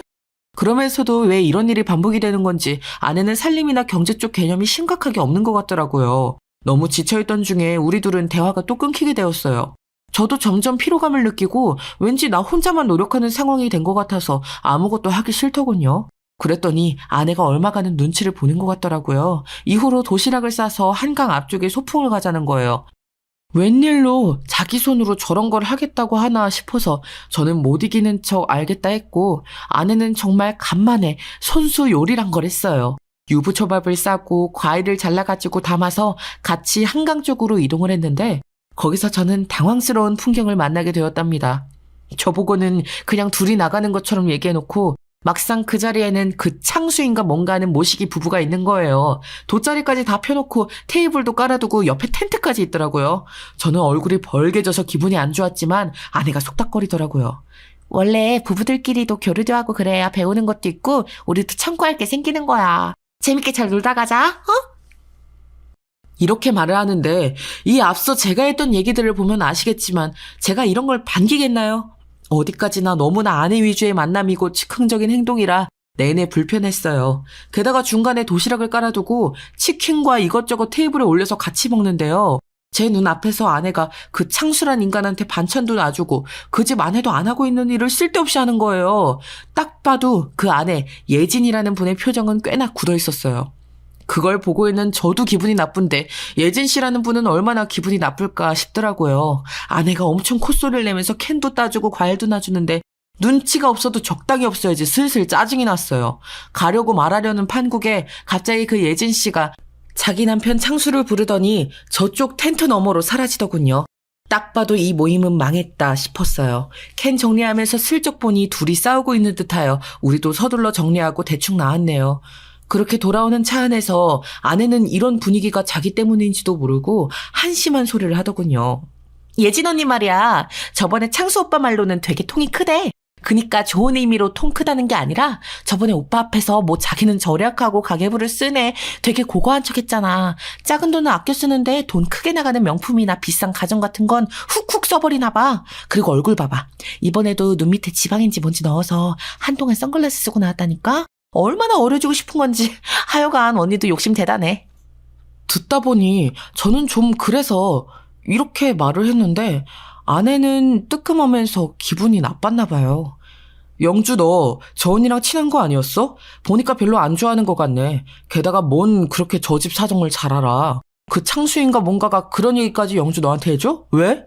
아니, 저번에 오빠도 봤잖아. 창수 오빠는 그냥 모두 다 있는 앞에서 예진 언니 얘기를 나쁘게 해. 와이프가 마음에 안 드는 거지. 솔직히 저 오빠 외모 거의 연예인급에다가 돈도 많잖아. 그런데 자기랑 동갑이고 여자로서 나이가 많고 성격도 안 맞고 저렇게 툭하면 싸우니까 싫어진 것 같아.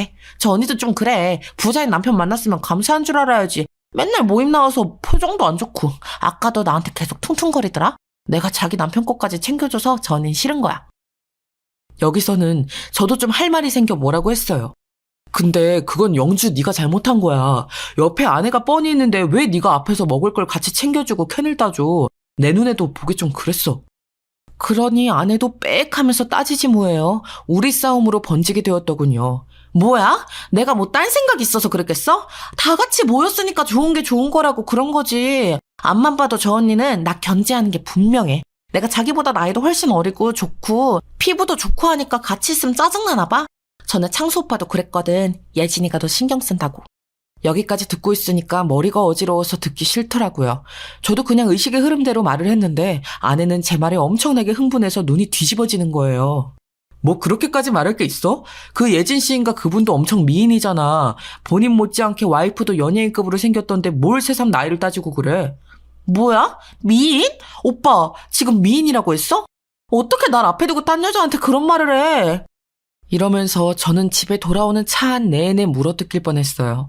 자기는 실컷 남의 남자 멋지다느니 입에 침이 마르도록 칭찬해놓고 왜 저는 안 되는 걸까요? 그리고 며칠 지나 어머니의 생신이 되었고 저는 아내에게 어머니와 밥 한 끼 먹어야 될 것 같다고 얘기했어요. 며느리가 차려준 밥을 먹고 싶어하는 어머니께 그건 무리라고 나름의 설득을 해서 그냥 간단히 우리 집에서 시켜 먹기로 했는데요. 아내는 그것도 싫었는지 계속 볼멘 소리를 하는 거예요. 그냥 밖에서 한 끼 먹으면 되는 거 아니야? 밥이 뭐가 그렇게 중요해 진짜? 어머니 어제도 전화해서 내 밥 못 얻어먹는 거 너무 서운하다시는데 솔직히 나 진짜 너무 짜증난다 오빠. 뭐? 짜증이 난다고? 여기서 도화선에 불이 붙어 우리는 결국 또 엄청나게 싸우게 되었고요. 아내는 조금도 꺾이고 맞추는 것 없이 그대로 자기 골프 간다고 나가버렸어요. 정말 나랑 너무 안 맞는 것 같다면서. 생각 좀 해보잖아요? 이런 얘기까지 들으니 앞이 깜깜해지더라고요. 근데 이런 우리 둘의 사이를 생각 좀 하길 바라는 건 아내뿐만이 아니었어요. 저희 어머니도 동일한 생각이시더군요. 나 앞만 봐도 걔 진짜 별로야. 언제는 나보고 뭐 몸이 안 좋아서 운동을 다닌다며. 근데 그 스크린이야 뭐시기야 골프? 그런 거 한다고 애도 없는 여자가 자꾸 밖으로 나돌면 바람나고도 남어. 정민이 너 순진하게 자꾸 네 마누라 말 다 들어주고 그러지 마. 저거 애 가질 생각은 눈꽃만 티도 없고 시애미한테도 박박 대들고 돈만 쳤으면서 있는 거 보니까 네 등골 빼먹으려고 결혼한 거야. 이 말을 듣고 나서 참 마음이 착잡해지더라고요. 워낙에 극단적으로 걱정이 많으시고 노파심이 있으신 어머니시지만 평소였으면 저도 걸러들었을 거예요. 그런데 나조차도 마음에 걸리고 찝찝하고 개운치 않은 게 너무 많으니까 넘길 수가 없더라고요. 아내는 저보고 생각 좀 하고 시간을 갖자고 하더니 안 그래도 잘 안 하던 집안일을 거의 손 놓아버리다시피 하더라고요. 제가 퇴근했을 때 집에 없고 나가버렸고 저녁 시간 맞춰서 나갔는지 안방에서는 향수 냄새가 진동을 했어요. 그리고 밤중에 집에 들어오는 소리가 부스럭거리면서 나고 이쯤에서부터 우리는 각방을 쓰게 되었거든요. 아내는 안방을 차지하고 있었고 저는 이불을 끌고 나와 밖에서 잤었어요.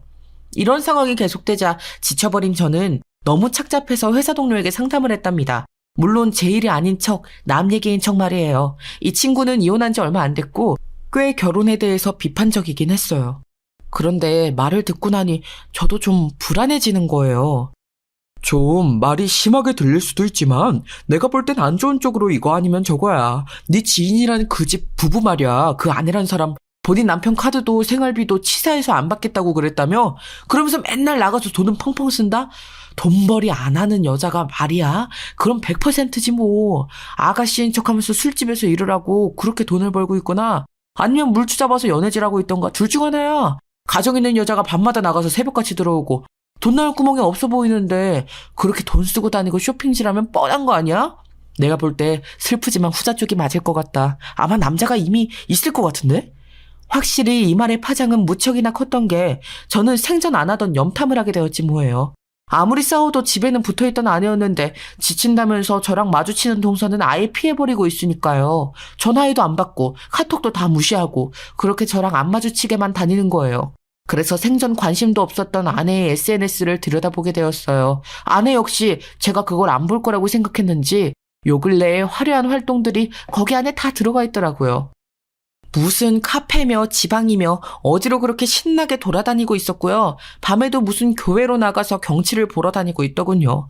말로는 친구들이랑 있다고 적어놨던데 잘 모르겠어요. 그러면서 여전히 그 스크린 골프는 하고 있는지 단체 사진도 찍어서 올려뒀던데 부부 동반으로 만난 그 창순한 남자와 몇몇의 남자들 이름 모를 여자들이 있더군요. 그 집 안에 사진이 같이 나오기도 하고 없기도 하고 그러다가 실제 골프장에 갔던 사진들까지 있는 걸 보니 아주 그쪽에서 모임을 확장한 게 느껴졌어요. 헌데 좀 쎄했던 게 아내가 남편인 저에게 받은 거라면서 선물 사진을 올린 게 있더라고요. 명품백, 쇼핑백과 꽃이었는데 제가 이런 걸 출근해 줄 일이 뭐가 있었겠어요. 어머니 생신 갖고 엄청 싸우고 생각할 시간을 갖자며 차단당했는데요.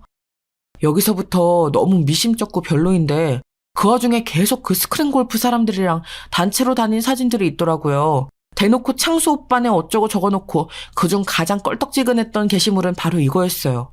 웬 검은 사진 하나만 띄워두고 되게 의미심장하게 적어놨더라고요. 의심 많은 건 여자나 남자나 딱 질색이다. 그렇게 자기 배우자를 못 믿나? 아니다. 자기가 매력이 없어서겠지. 이런 인간들은 정말 최악이다. 결혼을 하면 안 돼. 그러면서 누군가 댓글을 달아선 무슨 일이라고 하니 아내는 별일 아니라고만 달아놨더라고요. 여기까지 보고 난 저는 정말 한숨이 푹푹 꺼지도록 나오더군요. 아내랑 거의 집만 한 곳을 사용할 뿐 별거나 마찬가지인 상황을 일방적으로 당했고 저 없는 곳에서 아내는 의문스러운 행보를 하고 있으니까요. 그런데 딱 하루 지났을 거예요, 아마. 하루 지난 그날 저녁 절대로 저랑 왕래가 없을 만한 사람에게 연락이 온 거였어요.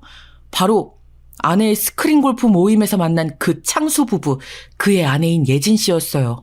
다 같이 단톡방으로 짧게 얘기했던 적이 있어서 제 연락처가 있었더군요.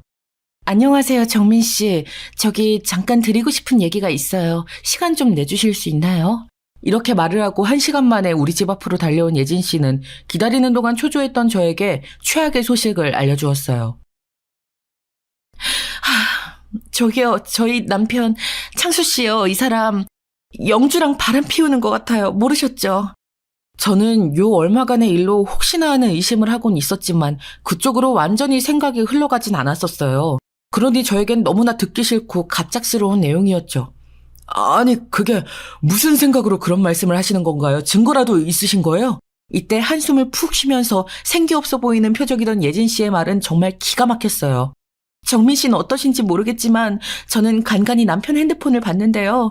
둘이 만나는 거 맞아요. 그런데 얼마 전부터 눈치를 챈 건지 핸드폰을 잠궈놨어요. 그래서 전 더 집요하게 뒤져보았고요. 이 말을 들으니 예전에 아내가 예진 씨가 집착이 있고 의심이 심하다고 했던 게 생각났어요. 그런데 여지껏의 상황을 보면 저 역시도 우리 아내의 오지랖이 있다고 느꼈기에 예진 씨가 신경 쓸만해 보이더군요. 이후로는 예상대로의 얘기가 흘러나왔답니다. 솔직히요, 저희 부부 진짜 많이 싸웠어요. 영주 때문에요. 엄연히 스크린 골프장에서 만나서 친해진 건 저였는데 자꾸 우리 부부랑 같이 밥 먹고 셋이서 시간을 보내려고 하더라고요. 하다 제가 신경이 쓰이고 예민해져서 남편분도 데리고 나오라고 했던 거예요. 얘도 제가 견제하는 걸 느꼈는지 그 뒤로 정민 씨를 데리고 나왔더군요. 제가 기가 막혔던 건 지 남편이 옆에 있는데도 남의 남편한테 대놓고 끼를 부렸다는 거예요.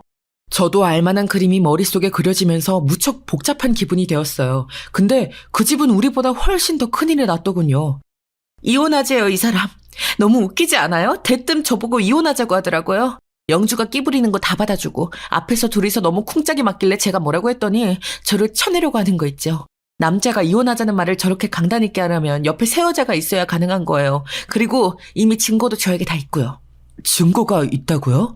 아마도 당연히 증거가 있으니 저런 말을 하는 걸 텐데 저는 제 아내와 그 창수라는 놈 사이에 증거라고 부를 만한 일이 있다는 것을 받아들이기 힘들었어요. 하지만 정말 자비 없이 예진 씨는 자기가 확인하고 발견한 것들을 다 늘어놓으시더군요. 사실 그렇게 하는 게 맞고요. 밤에 휘리릭 나가버려서 안 들어오고요. 생활비도 안 주더라고요. 그 인간 우리 고모네 회사에서 일하는데 약간 외근도 많고 업무가 자유롭긴 해요. 뭐가 그렇게 자신이 넘치는지 회사도 곧 옮길 거란 식으로 말을 하고 새 옷을 사고 향수 냄새 펄펄 풍겨가며 누가 봐도 새로 연애하는 사람 같더라고요. 저 정말 하다 못해서 블랙박스를 새벽에 따봤어요. 그런데 여기서 저는 침이 꿀꺽 넘어갔어요. 이 뒤로 할 얘기를 너무 듣고 싶으면서도 동시에 듣기 겁났었거든요. 세상은 왜 나쁜 예감만 잘 맞아떨어지는 걸까요? 블랙박스를 따보니 거기에서 영주 목소리가 들리더라고요. 제 자리인 조수석에 앉아 우리 남편한테 오빠 오빠 거리면서 말이에요. 제 심정이 어땠을 것 같으세요? 정민 씨도 지금 충격이신 거 알겠는데 저도 사람인지라 제 입장밖에 생각을 못하겠어요. 저 정말 그때 딱 죽고 싶었어요. 어떤 심정인지 정민 씨 너무너무 잘 알아주실 거 아니에요. 정말 멈출 수 없는 데까지 와버렸고 들을 걸 들어버렸다는 생각이 들었어요. 일종의 허무감마저 들더라고요. 그런데 뒷얘기를 들어보니 저보다 예진 씨의 분노가 더 골이 깊고 뼈에 사무쳐 있다는 게 느껴졌어요. 영주가요. 제 남편 차에 타서 제 자리인 조수석에 타서 쫑알쫑알 뭐라고 했는지 아세요? 오빠는 왜 예진 언니랑 결혼했냐? 너무 아쉽다. 왜 이렇게 빨리 결혼했냐는 이따위 말들을 하는 거예요. 그 쓰레기 같은 게. 처음 와서 아무것도 모르는 눈으로 헤매길래 밥 사주고 커피 사 먹이고 자세 잡아주게 강사랑 같이 도와주고 했던 내 마음을 완전히 짓밟고 그걸 디딤돌로 삼아 제 머리 꼭대기에서 놀고 있더라고요. 저 살다 그런 쓰레기 같은 애는 처음 봐요. 어떻게 자기랑 친하게 지낸 언니 남편을 넘봐요? 그러면서 웃긴 건요. 정민 씨 충격받지 마세요. 자긴 자기 남편이 질린다고 하더라고요. 곧장 바로 창수 오빠 사랑해. 오빠랑 결혼해야겠어. 이러면서 말이죠. 전 대체 요 근래 저한테 무슨 일이 생기고 있는 건지 왜 이렇게 연달아 두드려 맞아야 하는 건지 납득이 안 갔어요. 왜 그래야 되는 걸까요? 그냥 결혼이라는 걸 해버린 자체가 큰 죄였던 걸까요? 진짜 너무 기가 막히고 온몸에서 벌레가 기어가는 듯 간지럽고 정신이 사납더라고요. 그리고 어지간히 저한테 열등감 있더라고요. 주제. 진짜 별 미친 걸 다 봤어요. 제 남편한테 예진 언니 가방 탐난다고 똑같은 거 사달라. 아니 더 최신으로 사달라고 졸라댔더라고요. 그걸 또 제 남편이란 인간은 그걸 꾸역꾸역 사주고 앉았고요. 제가 본 것도 아니고 제 친구들이 백화점에서 영주 그년이랑 제 남편을 봤대요. 저 창피해서 어떻게 살아요 이제? 친구들도 알 정도면 둘이 얼마나 활개를 치고 방정을 떨며 대낮에 돌아다닌 거냐고요. 여기까지 들은 저는 얼핏 정신을 차려보니 눈가가 다 얼얼하더라고요.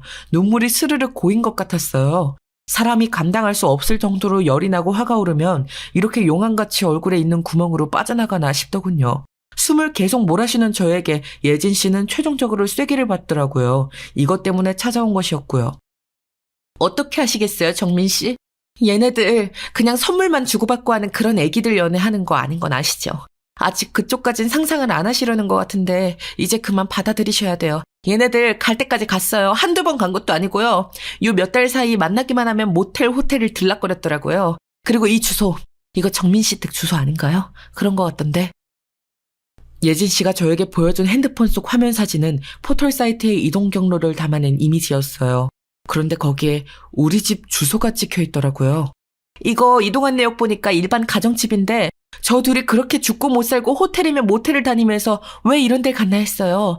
생각해보니 전에 영주가 자기네 집 땡땡동네에 산다고 했었거든요. 그때 아마 집에 없으셨겠죠? 어디 가셨었나요?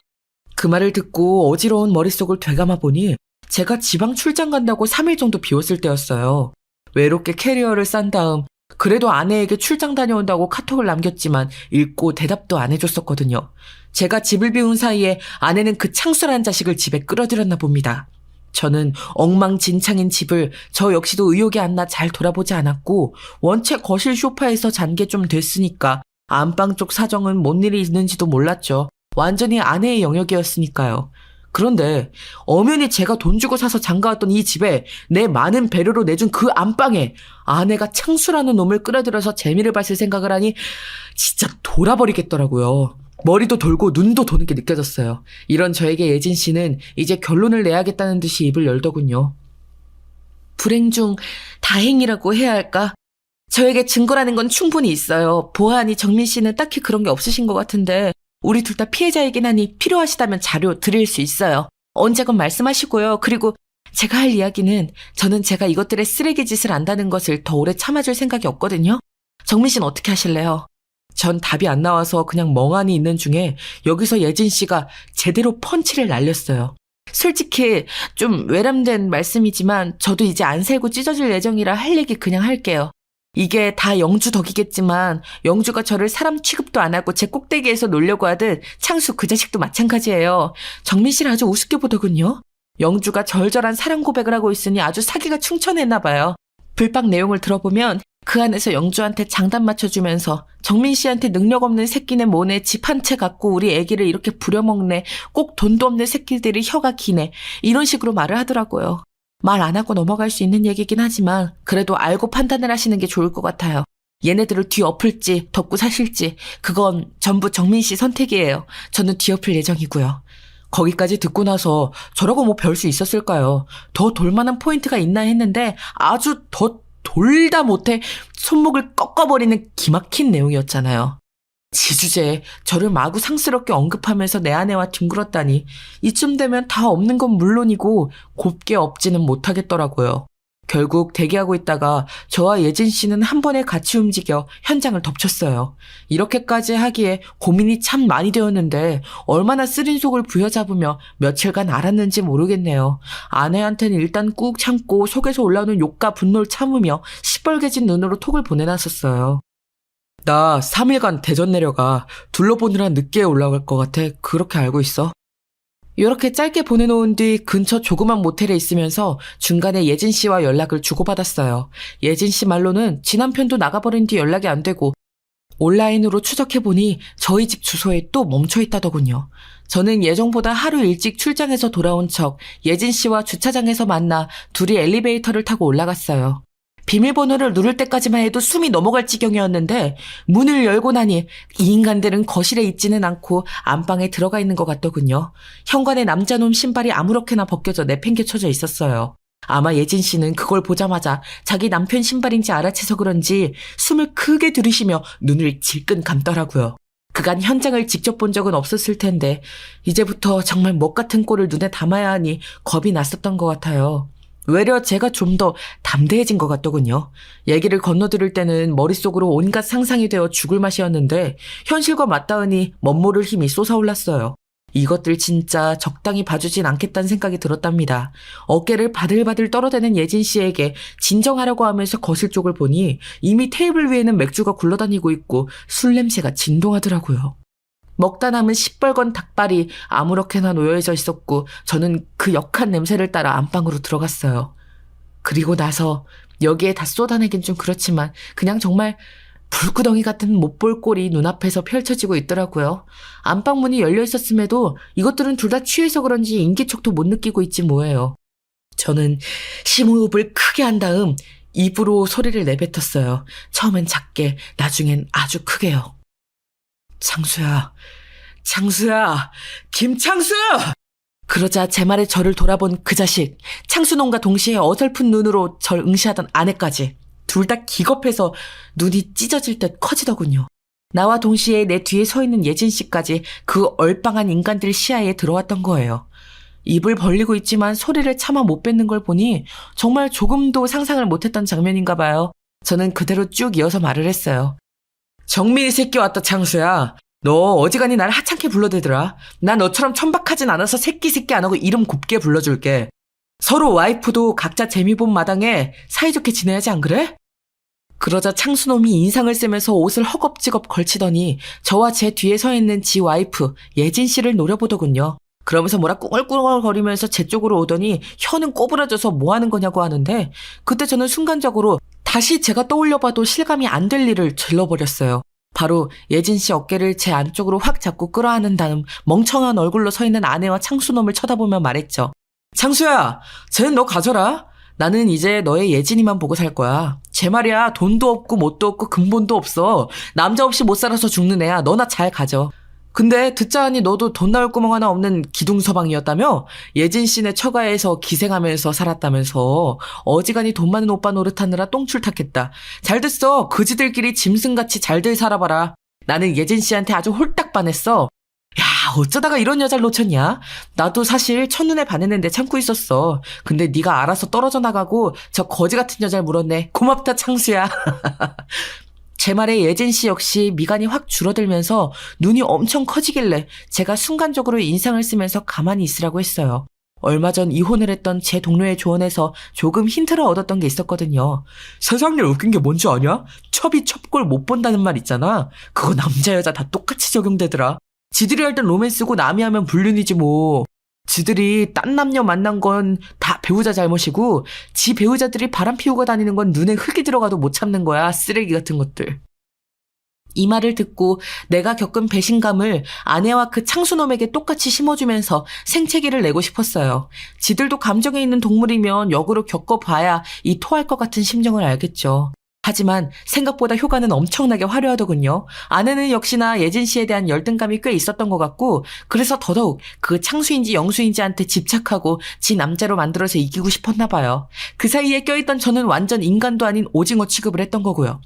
제가 예진 씨를 끌어안고 다정한 태세를 취하자 아내는 숨 넘어갈 듯한 표정으로 눈이 시뻘개졌어요. 야, 이 미친 것들아. 야, 이정민 너 미쳤어? 어디 전현이랑 이리 와 니네. 이러면서 저와 예진 씨에게 달려들길래 제가 당장 꺼지라고 호통을 질렀어요. 너 같은 거 돈도 없고 주제도 없고 뭣도 안 되는 거 받아들여줬어. 여지껏 등신같이 참고 사라졌다 너. 근데 겁도 없이 이딴 짓을 저질러? 내 집에서? 네 꼴을 봐. 너 수치스럽지 않냐? 그걸로 밖에 내쫓기면 너 어떡할래? 난 이제 너 버릴 거야. 네 덕분에 예진 씨 만나서 새 인생 살 거야. 네 얼굴 보기만 해도 토할 것 같으니까 꺼져. 주제도 안 되는 게 몸만 쳐왔으니 몸만 쳐나가. 옷 제대로 갖춰 입고 나가고 싶으면 3초 안에 당장 튀어나가라. 경찰 부르기 전에. 그러자 아내는 박박 악을 쓰며 울어대고 저보고 불륜남이라고 소리를 질러댔는데 제가 곧장 휴대폰을 들었어요. 신고하기 전에 당장 꺼져 내 집에서. 창수야 너도 당장 꺼져. 그걸로 이 대낮에 밖에 돌아다니기 싫으면 몸 좀 가리라고. 누가 신문지라도 주겠냐 니네한테? 그러자 창수놈은 숙취가 와서 죽겠는지 괴로운 얼굴하고는 옷을 허겁지겁 주워 입더니 니들 불륜이다 어쩌고 헛소리를 하는 거예요. 너 니네 가만 안 둬. 나 니네 고소할 거야. 신고할 거야. 해봐. 니네가 무슨 증거가 있냐? 뭐 녹음이라도 했어? 그꼴로 우리는 증거를 이따만큼 갖고 있어. 우리가 증거 미리 내버리면 끝이야. 꺼지고 이혼이나 빨리 해줘라. 둘이 제발 잘 먹고 잘 살아. 이래하여 둘은 제 시야에서 사라졌고요. 예진 씨는 충격이 꽤 컸는지 한참을 손을 달달 떨더군요. 저에게 자신있게 외도 내용을 전달할 때와 달리 직접 눈으로 보고 확인하게 된 쇼크가 감당이 안 됐나 봐요. 이래저래 마무리 짓기 위해 어쩔 수 없었다고 본의 아니게 거짓말과 쇼를 했다며 저도 양해를 구했네요. 이제 그 후의 얘기를 해보자면요. 그 뒤로 꼿꼿하게 이혼을 요구하는 저에게 아내는 끝까지 악을 쓰더라고요. 뭘 그렇게 막판에 이혼당하기가 싫은 건지 아니면 창수놈이 겉만 번지르르 하고 개털인 걸 알아서 그러는 건지 지가 지독하게 열등감 갔던 예진 언니랑 제가 놀아난 게 분한 건지 아무튼 정신이 이상해 보일 지경이었어요. 그걸 제가 처절하게 내쳤더니 급기야는 그렇게 뒷방노인네 취급하던 우리 어머니께 찾아가 울며 불며 용서를 빌었다는 거예요. 얼마 뜯길 위자료도 없는 주제에 그 돈 몇천 줄 수도 없어서 저한테 사정을 하고 끝까지 추하게 굴더군요. 아무튼 이혼은 잘 되었고 저는 기존 제 집에서 그럭저럭 잘 살고 있어요. 그쪽 예진 씨도 이혼했다는 것만 서로 보고를 하고 그 뒤 근황은 거의 알질 못하네요. 아, 창수놈은 차 팔고 뭐 어쩌면서 위자료 주고 했다던데 거기도 황금알을 벤 거위를 놓친 셈이니 어지간히 아쉬웠나 봐요. 죽을 죄를 졌다면서 장모님께 찾아가고 했다는데 어쩜 이렇게 상간 년놈들은 뒤에서 하는 짓이 다 비슷할까요? 저는 돈 없다고 악을 써대는 아내를 윽박질러 위자료를 받아냈고 사실 그거 얼마 되지도 않지만 좀 다른 쪽으로 신경을 돌리면서 살아볼 예정이에요. 참 힘든 날들이었습니다. 그래도 좋은 날이 있을 거라고 생각하며 살아야죠. 여기까지 들어주셔서 감사합니다.